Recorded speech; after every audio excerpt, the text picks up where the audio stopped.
আপনি কটিয়ে দিয়েছেন? টাকা নাই ভাই, আমি একটা যাইতেছি, ওনার নামাইতে আসবো। আমি বাইকের সবাই বলছে ওনার ভুল। এই বড় ভাই নেন, যান, আপনি যান, ওনার এক জায়গায় যাচ্ছে, যান নেন, ওনার কাছে তো টাকা নাই। এই ভাই কি হলো? গাড়িতে লাগা।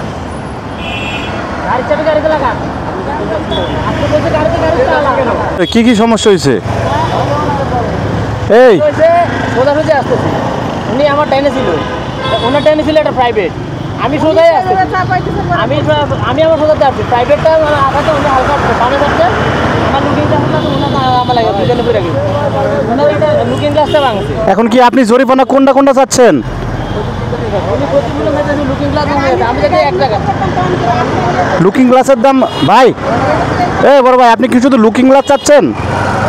আপনি কি শুধু লুকিং গ্লাসের দাম চাচ্ছেন নাকি কোনটা? কত টাকা চাচ্ছেন?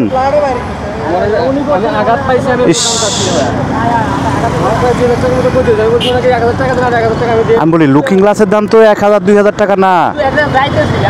আমি বলি লুকিং গ্লাস, পালসারের লুকিং গ্লাস তো কত টাকা আপনি জানেন? আপনি কম বেশি করে নিয়ে নেন। এটা কত টাকা দিয়ে কিনছিলেন আপনি? 300, আর লুকিং গ্লাস ধরেন 400-500 টাকা, মানে নতুন। 50-50 হলে আপনি কটিয়ে দিয়েছেন? টাকা নাই ভাই, আমি একটা যাইতেছি, ওনার নামাইতে আসবো। আমি বাইকের সবাই বলছে ওনার ভুল। কম বেশি করে নিয়ে নেন, কম বেশি করে আপনি যাই দেয়। আমার কাছে টাকা নাই রে ভাই। এই বড় ভাই নেন, যান, আপনি যান, ওনার এক জায়গায় যাচ্ছে, যান নেন, ওনার কাছে তো টাকা নাই, যান লাগা নিন, যান যান, আপনি যান যান যান যান, ওনাদের লেট হয়ে যাচ্ছে।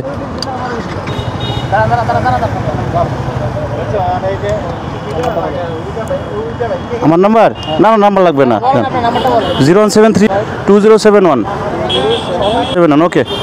যান ভাই যান, আপনার দেরি হয়ে যাচ্ছে, বেচারা যাচ্ছে। ওস্তাদ সিরাজগঞ্জ বাসা কোথায় আপনার? গাজীপুর। মানে ঘটনা হয়েছে কি যে মহিলার একটা পরীক্ষা আছে, তো পরীক্ষার লেট হয়ে যাচ্ছে, এখন ওই লোকের কাছে টাকাও নাই। ওই সিরাজগঞ্জের যে বাসা পালসার, ওনার লুকিং গ্লাস এবং মোবাইল হোল্ডার ভেঙে গেছে আর কি। এখন যদিও চাচার দোষ, চাচার কাছে নাই টাকা, এখন কিছু তো একটা করতে হবে। এখন উনি যাইতেও দিবে না, কি একটা বিপদে পড়ছে চাচায়। হ্যাঁ বিপদ, মহা বিপদ, ঠিক আছে। তো বিপদ যেখানে বাইক অ্যান্ড বাইকার সেখানে, নাকি সমস্যাও আছে সমাধানও আছে, সমস্যাও দিবে আল্লাহ কোনো না কোনোভাবে, সেই সমস্যার সমাধানও করে দিবে। আমার কাছে তো কিন্তু টাকা নাই, মানি ব্যাগেও কিন্তু টাকা ছিল না। চাচায় আবার নাম্বার রাখলো, তো যাই হোক, চাচার নাম্বার রাখলো কেন আমি জানি না। আচ্ছা দেন, সমস্যা নাই, বিকাশ নগদ সবই আছে, আপনি যেটা ভালো লাগে দিয়ে দেন, সমস্যা নেই। দর্শক যদিও রাত হয়ে গেছে, আপনারা হয়তো কল রেকর্ড শুনেছেন যে ওই ভাইটা যে সকালে অ্যাক্সিডেন্ট করেছিল, ওই ভাইটা ফোন দিয়ে বলতেছে ভাই আপনার বিকাশ নগদ নাম্বার কোনটা? তো আমি বললাম ভাই এটাই বিকাশ, এটাই নগদ। তো সঙ্গে সঙ্গে টাকাটা পাঠিয়ে দিলেন। তো আমি যখন বাইক ওনারা অ্যাক্সিডেন্ট করেছে তখন আমি ভেবেছিলাম যে ওনার কাছে টাকা আছে, টাকা থেকেও দিচ্ছে না। তো যখন আমাকে ফোন করে টাকাটা দিয়ে দিল তখন আসলে বুঝলাম যে আদৌ ওনার কাছে টাকা ছিল না। হ্যাঁ, তো যাই হোক, অ্যাক্সিডেন্ট করে বলে তো আসে না। আমি তখন টাকাটা যদি না দিতাম হয়তোবা তাদের মধ্যে একটা মারামারিও বেঁধে যাইতো, এরকম একটা পরিস্থিতি। যাই হোক, যে বাইকটা পালসার ছিল, 500 টাকার জন্য আসলে ওই ভাইটার এরকম কাজ করা উচিত হয় নাই যে কাজটা করেছে, কারণ পেছনে মহিলা ছিল, মহিলার হয়তো কোনো পরীক্ষা ছিল, এক্সাম ছিল, দেরি হয়ে যাচ্ছে। তো অনেকবার বলা সত্ত্বেও ওনাকে ছাড়তেছিল না।